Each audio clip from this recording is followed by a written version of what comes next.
রথের দিন সকালবেলার ভিড়। আমি তো প্রথমে ভেবেছিলাম হয়তো মন্দিরেরও দর্শন পাবো না, রথেরও দর্শন পাবো না। মনে হচ্ছে কুম্ভ মেলা স্যান রথের দিনে। তাহলে আরো স্বর্গদ্বারে যাবো না, এখান থেকে বাড়ির জন্য খাজা নিয়ে যাই। জগতেরও নাথ প্রভু তুমি জগন্নাথ, তোমার ডাকে আজ আমি বেরিয়ে পড়েছি পুরীর রথযাত্রা দেখার জন্য এবং আমার অডিয়েন্সদের দেখানোর জন্য। আজ 15ই জুলাই বুধবার, সময় এখন দুপুর 3টে। আমি এখন রয়েছি কলকাতার ব্যস্ততম রেলওয়ে স্টেশন হাওড়াতে। আজকে আমি আপনাদের পুরীর রথযাত্রা 2026-এর দেখাতে নিয়ে যেতে চলেছি। সম্পূর্ণ রথযাত্রা দেখাবো এবং সম্পূর্ণ পুরীর রথযাত্রার ইতিহাস এই ভিডিওর মধ্যে আপনাদের মাঝে আমি তুলে ধরবো। সম্পূর্ণ ভিডিও আপনারা দেখতে থাকেন। জয় মা দুর্গা, জয় মা কালী। চলুন তাহলে আজকের ভিডিও শুরু করি। তবে আজকে আমরা ট্রেনটা হাওড়া থেকে ধরবো না, আজকে আমরা সন্ধ্যা 6:55 শালিমার স্টেশন থেকে জগন্নাথ এক্সপ্রেস ধরে পুরীতে যাব।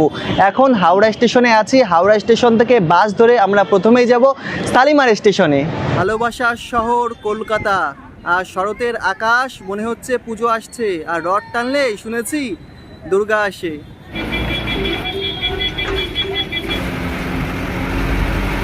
হাওড়া থেকে বাস ধরে আমি চলে এসেছি শালিমার স্টেশনে, আর বাস আপনাদের শালিমার স্টেশনে 2 মিনিট আগে নামিয়ে দেবে। আপনারা 2 মিনিট পায়ে হেঁটে শালিমার স্টেশনে আসতে পারেন, অথবা 10 টাকা টোটো ভাড়া দিয়েও শালিমার স্টেশনে আসতে পারেন।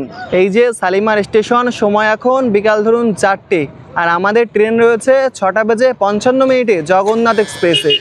শালিমার স্টেশনের 1 নম্বর প্ল্যাটফর্মে চলে এসেছি, আর শালিমার স্টেশনের 1 নম্বর প্ল্যাটফর্মে শ্রী জগন্নাথ এক্সপ্রেস দিয়ে দিয়েছে। আর আমরা আজকে জেনারেলে জার্নি করতে চলেছি, আর জেনারেলের সিটও অলরেডি বুক করা হয়ে গেছে। চলুন আপনাদেরকে দেখাচ্ছি। শালিমার স্টেশনের 1 নম্বরে এই যে দাঁড়িয়ে রয়েছে 18409 শ্রী জগন্নাথ এক্সপ্রেস। তার আজকে আমরা টিকিট পাইনি, ওই জন্য আমরা জেনারেল কোচে জার্নি করতে চলেছি। চলুন আমাদের জেনারেল কোচ আপনাদেরকে আমি দেখাই। এই যে আমাদের জেনারেল কোচ, আর জেনারেল কোচে মোটামুটি সমস্ত সিটই বুক হয়ে গেছে। আর এখানে আমরা টোটাল আজকে 4 জন যাচ্ছি। এখানে প্রিয় বন্ধু অমিত রয়েছে, এখানে অরিজিৎ দা রয়েছে, আর প্রীতম বলে একটা বন্ধু আছে। জয় জগন্নাথ। জয় জগন্নাথ। সময় এখন সন্ধ্যা 6:56। শালিমার স্টেশন থেকে জগন্নাথ এক্সপ্রেস ছেড়ে দিল। শালিমার স্টেশন থেকে সঠিক সময় সন্ধ্যা 6:55 আমাদের শ্রী জগন্নাথ এক্সপ্রেস ছেড়ে দিয়েছে। আর এই ট্রেনটির পরবর্তী হল্ট রয়েছে সাঁতরাগাছি জংশন, তারপর মেচেদা। আর এই ট্রেনটি টোটাল 497 কিলোমিটার অতিক্রম করে পরের দিন ভোর 4:35 আমাদের পুরীতে পৌঁছায় দেবে। এবার চলুন একটু সিটে যেয়ে বসি তাহলে।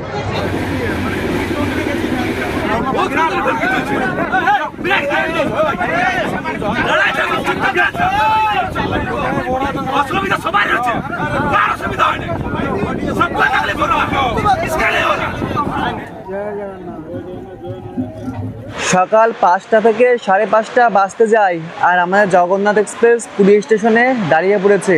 আর দেখুন প্ল্যাটফর্মে এখন এমন ভিড় রয়েছে, আর চারি সাইড আধার করে নিয়ে এসেছে। মুষলধারায় বৃষ্টি হয়েই চলেছে দেখুন। আর আজকে আমার কোনো রকম হোটেল বুক করা নেই, জানি না কি হবে। তারপরে মুষলধারায় বৃষ্টি হচ্ছে, আর আজকে রাতে মানে গতকাল রাতে তো ঘুমও হয়নি, এখন সবে নামলাম, শরীরেও বেশি একটা ভালো না আমার। তো দেখা যাক জগন্নাথ দেব যখন আমাকে ডেকে নিয়ে এসেছে, এখন কেমনভাবে তার রথযাত্রায় আমাকে সামিল করে। পুরী স্টেশনের বাইরে বেরিয়ে পড়েছি, আর দেখতে পাচ্ছি পুরী স্টেশনের বাইরে লক্ষাধিক ভিড় জমে গেছে। বাবারে বাবা, পুরীতে এখন মুষলধারায় বৃষ্টি হচ্ছে, আর পুরী স্টেশনের বাইরে বেরিয়ে দেখুন বাবারে বাবা, ভক্তের সমাগম হয়েছে রথের দিনে। দেখুন এখানে রথও দেখতে পাচ্ছি পুরী স্টেশনের বাইরে বড় একটি তৈরি করা হয়েছে, আর এমন ভিড় রয়েছে দেখুন বাবারে বাবা। আর এদিকে রয়েছে মুষলধারায় বৃষ্টি, কিভাবে যে যাব জগন্নাথ দেবের কাছে ভগবানই জানে। আবার নিউজে শুনেছি আজকে নাকি সারাদিন এমন মুষলধারায় বৃষ্টি হবে। এমন বৃষ্টি হলে কিভাবে রথযাত্রায় আমি জগন্নাথ দেবকে দর্শন করব ভগবানই জানে। স্টেশন থেকে আমি বাইরে বেরোবো, তা কীভাবে বেরোবো বুঝে পাচ্ছি না। দেখুন মুষলধারায় বৃষ্টি হচ্ছে এবং পুরী স্টেশনের বাইরে হাঁটু জল জমে গেছে। সকলে স্টেশনের বাইরে দেখতে পাচ্ছি এমন ভিড় জমিয়েছে, ভীষণ বৃষ্টি পড়ছে। কিভাবে পুরী স্টেশন থেকে আমি বেরোবো বুঝতে পারছিলাম না। তারপর দেখলাম ব্যাগের মধ্যে রেনকোট আছে, আমার রেনকোট টুক করে পরে নিলাম। এবার পুরী স্টেশন থেকে বেরিয়ে পড়েছি। আর আমি যেহেতু মোবাইলে ভিডিও করি, বৃষ্টির মধ্যে মোবাইলও বার করতে পারছি না, ওই জন্য একটি মন্দিরে দাঁড়িয়েছি। এখান থেকে এখন দেখি যদি কোনো গাড়ি পাই তাহলে গাড়ি ধরে সোজা চলে যাবো পুরীর জগন্নাথ মন্দিরে আজকে রথযাত্রার দিনে। সামনেই পুরী স্টেশন, আর পুরী স্টেশন থেকে বেরিয়ে দেখতে পাচ্ছি আজকে প্রচুর অটো টোটো চলছে, আর অনেক মানুষ এমন প্লাস্টিক মাথায় দিয়েই জগন্নাথ মন্দিরের দিকে যাচ্ছে। এই দেখুন, বাহ কি সুন্দর দৃশ্য আজকে দেখতে পাচ্ছি আমি পুরীতে। ফুলধারায় বৃষ্টি হয়েই চলেছে, আর পুরী স্টেশন থেকে বেরিয়ে আমি অটো ধরেছিলাম, তো অটো 30 টাকা দিল, একটু সামনে নামিয়ে দিল। তারপর দেখতে পাচ্ছি মানুষ সোজা হাঁটছে, আমি সেদিকে হেঁটে চলেছি। আর পুলিশের কাছে জিজ্ঞাসা করলাম, পুলিশও আমাকে বলছে ওদিকে, আর যে কয়টি রাস্তা রয়েছে সমস্ত রাস্তা বন্ধ। আমি আগে পুরীতে দুবার এসেছি, তবে রথে এই প্রথম আসলাম। আর আমার বন্ধুরা সব আলাদা হয়ে গেছে, 4 জন মিলে এসেছিলাম। আর এখন আমার এক্সপিরিয়েন্সটা অনেকটা যে হারিয়ে যাওয়ার মতন, মানে আমি যাচ্ছি, সবাই পুলিশরা বলছে এদিকে যেতে, আমি এদিকে হেঁটেই চলেছি। তারপরে মুষলধারায় কন্টিনিউ বৃষ্টি হয়ে চলেছে, দেখি মন্দিরের কাছে পৌঁছাই নাকি, আমি সেটাই ভাবছি এখন। অটো নামিয়ে দিয়েছে আর সকলে এদিকে হেঁটে চলেছে, তাদের সাথে আমিও হেঁটে চলেছি। একা একা একা না, সকলেই রয়েছে, সকলেই ভগবানের ভক্ত। আর মুষলধারায় বৃষ্টি কন্টিনিউ হয়েই চলেছে। এখন ভাবছি আমি আদেও এই 2026-এর রথ দেখতে পাবো তো। পুরী স্টেশন থেকে আসার পথে প্রতিটি গেট দেখতে পেলাম পুলিশে কিন্তু বন্ধ করে দিচ্ছে, তো একটি গেট খুলে দিয়েছে, সেই গেট ধরে এখন যাচ্ছি। দেখা যাক জগন্নাথ দেবের রথের দেখা পাই নাকি। সামনে আবার গলি বন্ধ করে দিয়েছে, এই দেখুন। বাবারে বাবা, আজকের দিনে আমি কিভাবে জগন্নাথ দেবের কাছে পৌঁছাচ্ছি সে একমাত্র আমিই জানি। আর আমি যেহেতু পুরীতে দুবার এসেছি, পুরীর গলিগালা সমস্ত আমি চিনিও না তেমনভাবে। দেখুন আবার এখানে বন্ধ করে দিয়েছি, এই দেখুন। চলে এসেছি পুরী মন্দিরের কাছাকাছি। এখন আমি রয়েছি যেই রাস্তা থেকে জগন্নাথ বলরাম সুভদ্রার রথ যায় সেই রাস্তায়। পুরী স্টেশন থেকে এই রাস্তায় আসার গল্পটা আপনাদের একটু আমি জানিয়ে রাখি। আমি যখন পুরী স্টেশন থেকে বেরোই, একটু হেঁটেছি, ভীষণ বৃষ্টি পড়ছিল, আপনারা দেখেছেন হয়তো, আমি রেনকোট পরেছিলাম, একটু হেঁটেছি, ভীষণ জোরে পেট ব্যথা করছে। স্টেশনের পাশে রাস্তার সাইডে একটাই বাথরুম ছিল, সেখানে লম্বা লাইন, আর আমার সামনে ছিল প্রায় 30 থেকে 40 জন। ওখানে প্রায় 2 ঘন্টা মতন আমার লাইনে দাঁড়াতে হবে, আর পেটে ভীষণ প্রেশার দিয়েছে। তা কী করব, ওখানে আমি আশেপাশে হোটেল দেখছি, কোনো হোটেল পাচ্ছি না। একটা 5 স্টার হোটেল পেয়েছিলাম, তা ওখানে যে সিকিউরিটি রয়েছে, সিকিউরিটিকে আমি কতটা রিকোয়েস্ট করি, পায়ে ধরার মতো রিকোয়েস্ট করি, তারপরে উনি বাথরুম করতে দেন। তার বিনিময়ে ওনাকে আমি 100 টাকা দিয়েছি শুধু বাথরুম করার জন্য। যাই হোক, তারপর বৃষ্টি তো মুষলধারায় পড়ে যাচ্ছে। তারপর আমি কি করি, ওখান থেকে একটা অটো ধরি, বলি আমি পুরীর মন্দিরে যাব। ঠিক আছে, কিছুটা দূরে গিয়েই আমাকে নামিয়ে দিল, 30 টাকা আমার কাছ থেকে ভাড়া নিল। তারপর পুলিশের কাছে জিজ্ঞাসা করলাম মন্দির কোন দিকে, বলছে সকলে যেদিকে যাচ্ছে সেদিকে হেঁটে যাও। আর সকলের সাথে আমি হেঁটেই চলছি, প্রায় আমি আধা ঘন্টা থেকে 40 মিনিট এ গলি থেকে ও গলি, দেখি প্রতিটা গলি বন্ধ করে দিয়েছে পুরীর। সেই হাঁটতে হাঁটতে হাঁটতে হাঁটতে সকলের সাথে এখন এসে পৌঁছেছি, মানে যেখানে জগন্নাথ বলরাম সুভদ্রার রথ যাবে সেই জায়গায়। আর সামনে রয়েছে পুরীর জগন্নাথ মন্দির, মানে দারুণ এক্সপিরিয়েন্স। আর আমি পুরীতে আগে মাত্র 2 বার এসেছি, আমি পুরীর গলিগালা অতটা ভালোভাবেও চিনি না। আর আমার সাথে টোটাল 4 জন আমরা এসেছিলাম, তো 4 জন বন্ধুই আলাদা আলাদা হয়ে গেছে। এখন আমি একা আছি, প্রীতম এক জায়গায় আছে, আর 2 জন বন্ধু এক জায়গায় আছে। তাই একা একা দারুণ এক্সপিরিয়েন্স, মানে পুরী স্টেশন থেকে আমি একা একাই, মানে একটা আলাদা রকম এক্সপিরিয়েন্স হলো পুরীর রথে। মানে কি বলবো, সমস্ত রাস্তাঘাট ব্যারিকেডে ঘিরে দিয়েছে, পুলিশরা যেখান থেকে পাঠাবে সেই রাস্তা ধরে আপনাদেরকে যেতে হবে, তবে গলি গালা এটা ওটা সেটা থেকে। বাবারে বাবা, এখন হেঁটে হেঁটে মন্দিরের দিকে যাচ্ছি, দারুণ এক্সপিরিয়েন্স। আর আজকে রথের দিনে এই দেখুন, সময় এখন ওই 8টার কাছাকাছি বাজে, এমন ভিড় রয়েছে পুরীর রথে। দূরেই দেখা যাচ্ছে জগন্নাথ বলরাম সুভদ্রার রথ হালকা দেখা যাচ্ছে, আর জগন্নাথ দেবের মন্দিরের চূড়া এখান থেকে একটু দেখা যাচ্ছে। আর দেখুন কেমন ভিড় রয়েছে, প্রচুর ভিড়। আর সাইডের দিকে দেখতে পাচ্ছি মাঝে মধ্যে ভান্ডারা দেওয়া হচ্ছে, অনেকে দেখতে পাচ্ছি ভান্ডারাতে লাইন দিয়ে খাবার খাচ্ছেন, এই দেখুন প্রসাদ গ্রহণ করছেন। এই দেখুন এমন লম্বা লাইনও পড়ে গেছে এদিকে ভান্ডারায়। বাবারে বাবা, আমার চোখে প্রথম পুরীর রথযাত্রা দেখা, দারুণ লাগছে। আর অনেক চওড়া রাস্তা যেহেতু বেশ ভালো লাগছে। এবার আপনাদের পুরীর রথের বিষয়ে কিছু জানিয়ে রাখি। পুরীর রথ কিন্তু 12টি প্রজাতির গাছ দিয়ে তৈরি করা হয়, আর 1000 থেকে 1100 গুড়ি দিয়ে পুরীর এই 3টি রথ কিন্তু তৈরি করা হয়। আর 3টি রথেরই কিন্তু আলাদা আলাদা নামকরণ দেওয়া হয়েছে। পুরীর রথের নামগুলি আমি পরে বলছি। এছাড়াও পুরীর রথের যেই দড়ি রয়েছে দড়িরও কিন্তু আলাদা আলাদা নামকরণ দেওয়া রয়েছে। তো চলুন আগে আমি পুরীর রথের কাছে যাই আর জগন্নাথ মন্দিরকে দর্শন করি, তারপরে আবার বিষয়গুলো বলছি। আর আকাশ আজকে মেঘলা, ওই জন্য আমার মোবাইলের কোয়ালিটিও বেশি একটা ভালো দিচ্ছে না। দেখুন মেঘাচ্ছন্ন আকাশ, সকাল থেকে তো মুষলধারায় বৃষ্টি হয়ে চলেছে, এখন একটু ফাঁকা রয়েছে। তবে পুরীর এই জগন্নাথের রথযাত্রায় যা ভিড় দেখছি আমি এখনই সকালবেলায়, আমি তো এখনই ভয় লেগে যাচ্ছে। দেখুন মারাত্মক ভিড়, বাবারে বাবারে। আর দুই সাইডে সারিবদ্ধ প্রচুর দোকান রয়েছে, এখান থেকে আপনারা কেনাকাটাও সেরে নিতে পারেন। পুরীর রথযাত্রাকে বলা হয় ভারতের সবচেয়ে বিগেস্ট ফেস্টিভ্যাল, এই জন্যই বলা হয় কারণ লক্ষ লক্ষ মানুষ আমার সাথে শুধু চলছে মন্দিরের দিকে। অনেককে দেখতে পাচ্ছি মন্দিরের দিকে দণ্ডি কাটতে কাটতে যাচ্ছেন। এই দেখুন ওই যে দূরেই দেখা যাচ্ছে তিনটি রথ, জগন্নাথ, বলরাম এবং সুভদ্রার, আর তার পাশেই রয়েছে এই যে জগন্নাথ দেবের মন্দির। এই পথ ধরেই রথ টানা হবে। আর এখানেই দেখতে পাচ্ছি লক্ষ লক্ষ ভক্তের সমাগম হয়ে গেছে। বাবারে বাবা, এই ভিড় অতিক্রম করে আমার সামনের দিকে যেতে হবে। এই দেখুন কেমন ভিড়, ওরে বাবারে।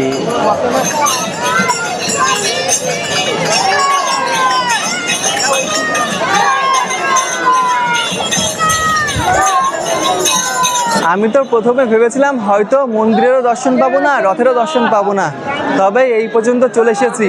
আর সামনের ভিড় দেখে এখন ভয় লাগছে, হয়তো ভিড় সামনে আমি যাবো না, আমার শরীরটা বেশি একটি ভালো না, ভিড় সামনে আমি যেতে পারবো না, আর অসুস্থ শরীর। তো এখান থেকে আপনাদেরকে আগে আমি দর্শন করাই, তারপরে দেখি কী কী দর্শন করাতে পারি। আর এখনও পর্যন্ত কিন্তু জগন্নাথ, বলরাম, সুভদ্রাকে রথে তোলা হয়নি। আর যখন জগন্নাথ, বলরাম, সুভদ্রাকে রথে তোলানো হয় তখন কিন্তু দোলাতে দোলাতে রথে তোলানো হয়, এমনিভাবে কিন্তু তোলানো হয় না রথে। এই দেখুন রথের দিন সকালবেলার ভিড়, এখনো পর্যন্ত রথ টানা শুরু হয়নি, আর জগন্নাথ, বলরাম, সুভদ্রা রথে ওঠেনি, তার আগে এমন ভিড় হয়ে গেছে। বাবা রে বাবা, আর বৃষ্টি ভেজা ওয়েদার।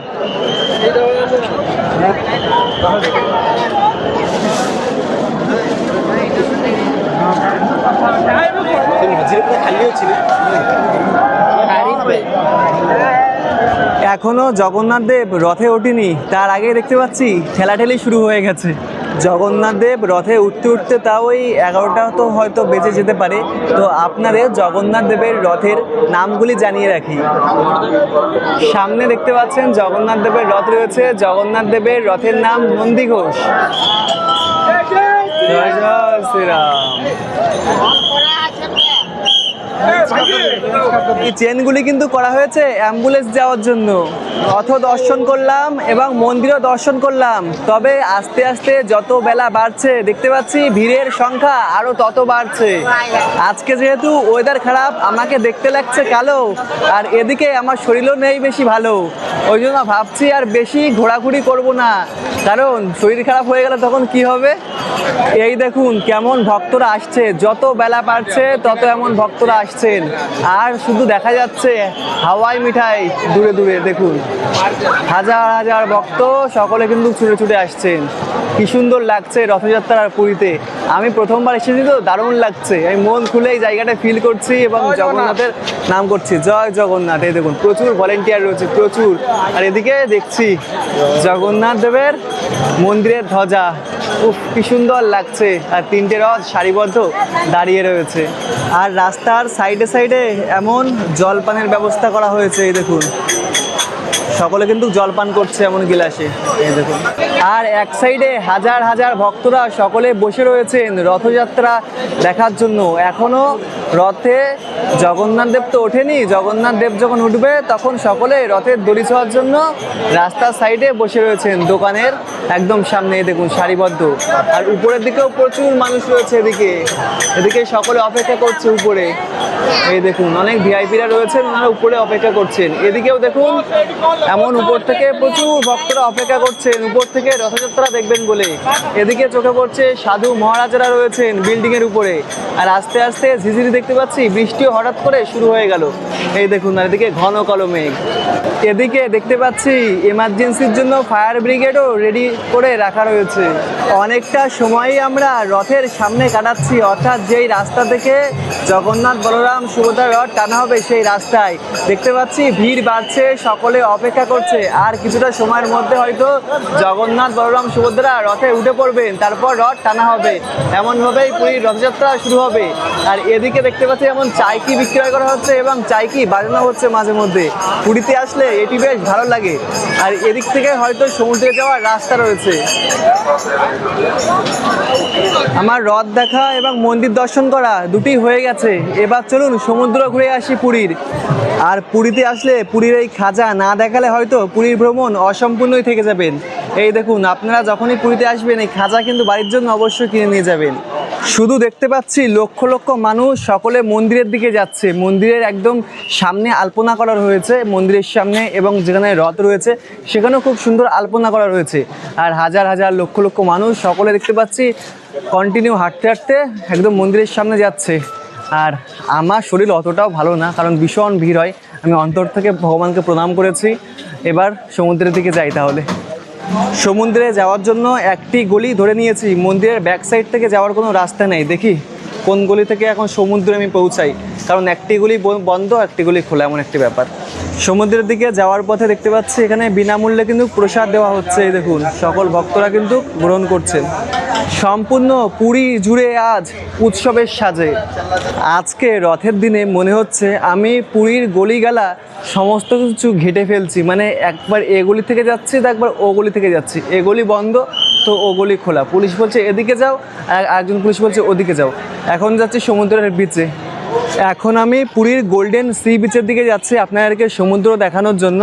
তার সামনে দেখতে পাচ্ছি ব্যারিকেড দিয়ে যারা ওদিক থেকে মন্দিরের দিকে আসবে তাদের আর আসতে দিচ্ছে না। মানে পুরীর গলি গালা রথের দিন সব দেখি হলো বন্ধ করে দিচ্ছে। আমি সি বিচের দিকে যাচ্ছি, আর এই দেখুন এখানেও ব্যারিকেড দিয়ে রাস্তা বন্ধ। সাধারণ মানুষকেও এখানেও ঢুকতে দেওয়া হচ্ছে না। যারা বেরোচ্ছে মন্দির থেকে তাদের বেরোতে দিচ্ছে, কিন্তু কাউকে ঢুকতে দিচ্ছে না। দেখুন, আমি তো সকাল সকাল রথ এবং মন্দির দর্শন করে এসেছি। বাবারে জামও পড়ে গেছে। এই দেখুন, বাবারে বাবা, বিশাল ব্যাপার, বিশাল বিশাল। উফ, ওই দেখুন কে একজন পালিয়েছে, ব্যাস। আরে আমি হলো এক্সিট করব, মানে বেরোবো। আর যা ভিড়, বাবারে বাবা, রথের এক্সপিরিয়েন্স আলাদা লেভেলের। সকলে মন্দিরের দিকে যাচ্ছে, দেখুন কাতারে কাতারে ভিড় শুধু ভক্তদের, বাবারে বাবা। জগন্নাথ মন্দির থেকে হাঁটতে হাঁটতে চলে এসেছে এখন গোল্ডেন বিচের কাছাকাছি। আর গোল্ডেন বিচে আপনার যদি ভিড় দেখা একবার, আপনিও অবাক হয়ে যাবেন। এই দেখুন গোল্ডেন সি বিচের ভিড়। আমি পুরীতে আগে 2 বার এসেছি, তবে রথের সময় তো কখনো আসা হয়নি, এই প্রথমবার। এটি হলো রথের গোল্ডেন সি বিচের ভিড়। দেখুন কাতারে কাতারে ভক্ত, বাবারে বাবা। এই দেখুন পুরীর রথের গোল্ডেন সি বিচের ভিড়। আমি মন্দির থেকে হাঁটতে হাঁটতে এখন গোল্ডেন সি বিচে চলে এসেছি। আর সমুদ্র দূরেই দেখা যাচ্ছে উত্তাল, আর ভক্তদের মাথা আপনারাই দেখতে পাচ্ছেন। আমি আর কি বলবো ভিডিওতে। এই দেখুন বাবারে বাবা, হাজার হাজার ভক্ত দেখতে পাচ্ছি সি বিচে রয়েছেন। শুধু জগন্নাথ দেবের মন্দিরের সামনেই নয়, এখানেও দেখতে পাচ্ছি কাতারে কাতারে ভক্তরা আসছেন। ওরে বাবারে বাবা, এই দেখুন কি ভিড়, কি ভিড়, বাবারে বাবা। আর সমুদ্র এখন উত্তাল। হাজার হাজার ভক্তরা এই যোগে পুণ্য স্নান করছেন সমুদ্রে। অনেকে রয়েছেন এখানেই ব্যাগ নিয়ে রেখে দিয়েছেন প্লাস্টিক পেতে, আর সমুদ্রে স্নান করছেন। হোটেল নেননি বা হোটেল পায়নি। এই দেখুন সমুদ্রের কাছাকাছি আমি চলে এসেছি। ওরে বাবারে বাবা, এদিকে শুধু স্নানের ভিড় দেখুন, মনে হচ্ছে কুম্ভ মেলা স্নান রথের দিনে। ওরে বাবারে, জল তোমার চরণের কাছে চলে আসলো। এই দেখুন বাবারে বাবা, পুরী আজ অন্য রূপে। এই দেখুন উত্তাল সমুদ্র, ধোঁয়াশা ধোঁয়াশা লাগছে।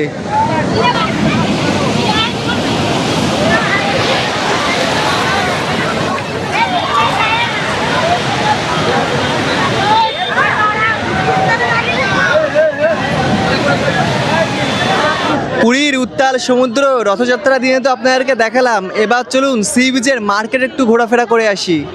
সি বিচের একদম সামনে রয়েছে মার্কেট। চলুন একটু মার্কেট ঘোরাফেরা করে আসি। এখানে প্রচুর সংখ্যের দোকান পেয়ে যাবেন আপনারা পুরীতে আসলে। আর এদিকে সাজা গোজা জগন্নাথের প্রচুর কাঠের পুতুল রয়েছে। এই দেখুন প্রচুর প্রচুর। জয় জয় জগন্নাথ, ভাই এসে বলছে জয় জগন্নাথ। এই দেখুন এমন প্রচুর কাঠের পুতুল রয়েছে জগন্নাথ দেবের। এদিকেও এমন প্রচুর গোল্ডেন সি বিচের দোকান পেয়ে যাবেন, শাখা, পলাশ, শঙ্খের এমন প্রচুর দোকান রয়েছে। এখানেও দেখতে পাচ্ছি জগন্নাথ দেবের কাঠের খুব সুন্দর সুন্দর পাথরের মূর্তি রয়েছে। এদিকে চুরির মূর্তি দেখুন, খুব সুন্দর মার্কেট। সকলে এখন কেনাকাটা করছে। ঝিনুকের সুন্দর সুন্দর ডিজাইনের অনেক কিছু এখানে রয়েছে আপনাদের ঘর সাজানোর জন্য। এদিকে আয়নাদের চোখে পড়ছে ঝিনুকের বেশ দারুণ জমজমাটি গোল্ডেন সি বিচ মার্কেট। এদিকে পুরীর বিখ্যাত ব্যাগগুলিও দেখতে পাচ্ছি রয়েছে জগন্নাথ দেবের। এদিকে জগন্নাথ দেবের ড্রেসগুলিও রয়েছে। এমন জমজমাটি গোল্ডেন সি বিচের মার্কেট আজকে রথযাত্রার দিনে। সি বিচের সামনে এমন কিছু টয়লেট দেখতে পাচ্ছি করা রয়েছে। গোল্ডেন সি বিচ ঘোরাঘুরি করা হয়ে গেছে, এবার চলুন স্বর্গদুয়ার ঘুরে আসি। আর আজকে পুরীতে এসে আমি কিন্তু কোনো রকম হোটেল কিন্তু নিইনি, তো এখন হোটেল না নিয়েই ঘুরে বেড়াচ্ছি। রথযাত্রার দিনে আমার মতন এমন লক্ষাধিক মানুষ রয়েছে যারা হোটেল নেয়নি, সমুদ্রের তীরেও অনেকে বসে রয়েছেন। চলুন আমি এখান থেকে ঘুরতে ঘুরতে এখন স্বর্গদুয়ারের দিকে যাই। আর আজকের আমার ট্যুর গাইড বলতে পারেন একটু অন্যরকম, মানে রথযাত্রা আপনাদেরকে দেখাচ্ছি, তবে আমার মতন হয়তো দেখেননি। আমি কিভাবে আসলাম আর কিভাবে ঘুরে বেড়াচ্ছি সে হয়তো জগন্নাথ দেবই জানেন, তার ভূমিতে এনেছে আমাকে। আমি ভেবেছিলাম হলো স্বর্গদুয়ার থেকে কাকাতুয়া খাজা নেবো, ওই জন্য আপনাদেরকে বলেছি স্বর্গদুয়ারে যাব। তা এখানে গাঙ্গুরাম সুইটসের খাজা দেখতে পাচ্ছি, তা দেখেই লোভ লাগছে। ভাবছি তাহলে আরও স্বর্গদুয়ারে যাব না, এখান থেকে বাড়ির জন্য খাজা নিয়ে যাই। আর আজকের ভ্রমণ বেশি বড় করব না, আমি অল্প একটু সময়ের জন্য জগন্নাথ দেব আমাকে ডেকেছে, অল্প একটু সময় ঘোরাফেরা করে আবার বাড়ি ফিরবো। এই যে খাজার দোকানে দাঁড়িয়ে পড়েছে। আর বাঙালি পুরীতে আসলেই খাজা অবশ্যই নিয়ে যাব। এই দেখুন খাজার দোকান, আর ভাই খাজা দিচ্ছে। এখানে অনেক রকমের খাজা রয়েছে গাঙ্গুরাম সুইটসে। তা 200 টাকার আমি খাজা নিচ্ছি। আচ্ছা, এটা কলকাতার দোকান? कलकत्ता मानिक तलार दुकान है কলকাতা মানিকতলা। कलकत्ता मानिक तला का ये ब्रांच है। मालिक तला का हमारा मालिक का घर मानिक तला है। अच्छा, उनका एक ब्रांच है विवेकानंद रोड আচ্ছা, पे। খাজা ভালো হবে তো? एक नंबर হবে, এক নম্বর হবে তো? एक नंबर হবে। আচ্ছা, ওনার কাছ থেকেই খাজা নেবো আমার অগোছালো এই ট্যুরে। দেখি ওনার কাছ থেকে নিয়ে নিই। আর আজকে খাজা নিয়ে আর বেশি দেরি করব না, এবার বাড়ি ফিরবো। কারণ আজকে ট্যুরটার বেশি বড় করব না, কারণ আমার শরীরটা না ভালোই না একদম, বলতে পারেন শরীরটা অসুস্থ ছিল। তবুও জগন্নাথের টানে চলে এসেছি এত দূরে। এখন মনে হচ্ছে ভেবেছিলাম আজকে স্টে করব, তবে ভাবছি আর বাড়ি ফিরে যাই। জগন্নাথকে দর্শন করা হয়ে গেছে, সমুদ্র ঘোরাফেরা করা হয়ে গেছে, ভিড়ও দেখা হয়ে গেছে যে রথের। আর এদিকে খাজাও নিয়ে নিচ্ছি।